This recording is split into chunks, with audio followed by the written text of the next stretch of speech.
হ্যাঁ, সেটা তো ঘটনা। ও রাজনৈতিক কেরিয়ার অনেক কাল আগেই শেষ হয়ে গেছিল। তাপস রায় তো 2019-এ ক্যান্ডিডেট হতে চেয়েছিল, সিরিয়াসলি ক্যান্ডিডেট হতে চেয়েছিল। তখন তো তাপস রায়কে ক্যান্ডিডেট করা হয়নি, সুদীপদাকে দেওয়া হয়েছিল। তো তার জন্য তাপস রায় বেরিয়ে চলে গেছিল। এবং 2024-এও একটা বড় প্রশ্ন উঠেছিল সুদীপ বন্দ্যোপাধ্যায়কে নিয়ে, যে ওকে ক্যান্ডিডেট করা হওয়া উচিত না। যথেষ্ট বয়স হয়ে গেছে, হাঁটতে চলতে পারে না। তা সত্ত্বেও করেছিলেন, দিদি করেছিলেন তাই ক্যান্ডিডেট। তো দিদি ও এমন একটা ক্যান্ডিডেট যে প্রথম থেকে সবাইকার সঙ্গে গদ্দারিটাই করে, গদ্দারিটা করতে ভালোবাসে।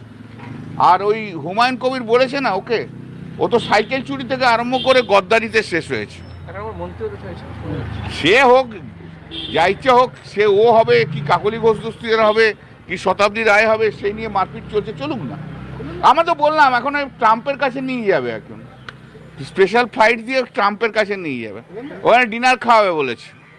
এখানে তো কিছু করতে পারবে না, এখন 1.5-2 বছর তো নাচতে হবে। এদিক হয় এখানে নাচবে, ওখানে নাচবে, এখানে নাচবে, ওখানে নাচবে। 2 বছর পর টাইম লাইন শেষ। বাংলার মানুষ আর ভোট দিয়ে জেতাবে না, ওদের চিন্তা করার কিচ্ছু নেই। 1.5-2 বছর একটু লিপস্টিক ফিপস্টিক, কেউ কেউ ভালো লিপস্টিক মাখবে, ফেস পাউডার দেবে, সাজে কত সাজা গোজাটা বেড়ে গেছে দেখেছো 2-1 জনের। নাম আর বলছি না, ঠিক আছে।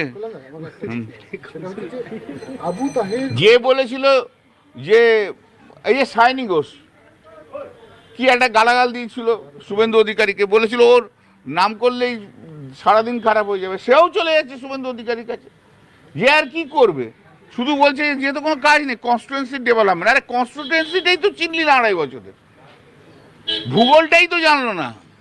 শোনো, ট্রাইব্যুনালটা সুপ্রিম কোর্ট ঠিক করে দিয়েছে, এটা নরেন্দ্র মোদীও ঠিক করতে পারবে না, আর এটাও ঠিক করতে পারবে না। অ্যাপিল যা ফাইল করার, তাতে জন্য সুপ্রিম কোর্ট 15 দিন টাইম দিয়েছিল সেই সময়, সেই টাইম কবে পেরিয়ে গেছে, সেই টাইম লাইন কেউ চেঞ্জ করতে পারবে না। এসব নাটক করছে, এই দুজনের নাম বলে না, এরা দুজন নাটক করছে খুব। ঢুকতে পারছে না মুর্শিদাবাদে ভাই। সকাল থেকে আমার কাছে মুর্শিদাবাদে অনেক লোক এসেছিল, দাদা কবে যাবে করে।